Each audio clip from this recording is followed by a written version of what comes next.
le Téléthon et les racines chrétiennes de notre très laïque patrie, par Elena Chamorro, membre du CLÉ, collectif Lutte et Handicap pour l'émancipation et l'égalité, article de décembre 2014.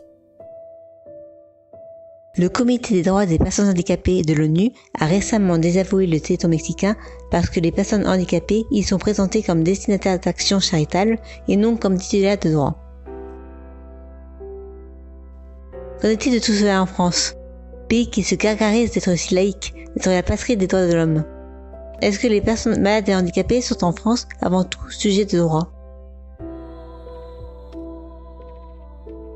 En France, le Téléthon est un événement on ne veut plus populaire.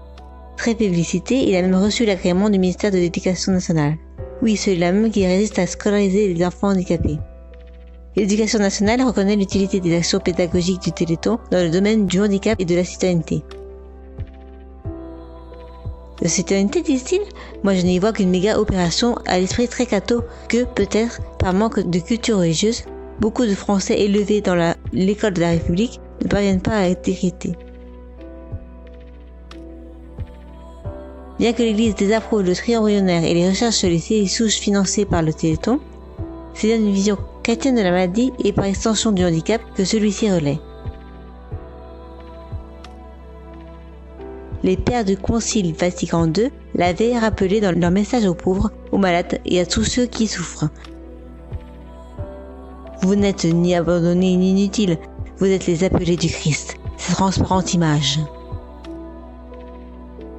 À l'égard du Christ, cloués sur nos fauteuils, nous symbolisons le malheur et la souffrance, et nous sommes très gentils, peut-être parce que nous participons à la sainteté du Fils de Dieu. Sur le salut, nous le cherchons dans la guérison. Petit, Jésus n'est plus là pour faire des miracles. Le Téléthon, lui, est bien là.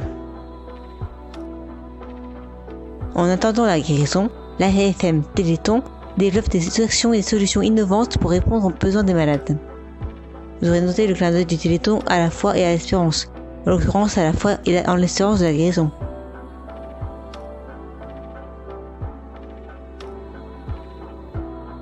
En prime, le Téléthon est là aussi pour les fidèles spectateurs, auxquels il donne l'opportunité d'expier leurs péchés, de faire leur béat à travers cette œuvre de miséricorde à grande échelle. Oui, Saint-Denis les malades fait partie des 7 œuvres de miséricorde corporelle dont tout chrétien doit s'acquitter s'il veut laver bien comme il faut ses péchés.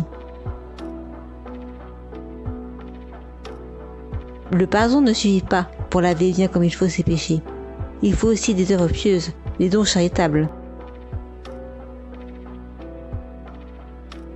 Dans l'univers de Téléthon, pour faire laïque, ils appellent ça solidarité. Mais vous l'aurez bien compris, ce sont les ressorts de la charité chrétienne qui sont à l'œuvre dans cette affaire.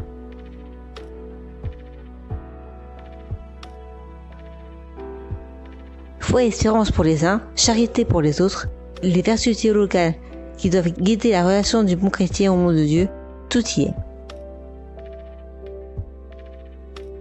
Tout sauf bon nombre d'entre nous, personnes malades et handicapées, ne vivons pas en attendant la guérison.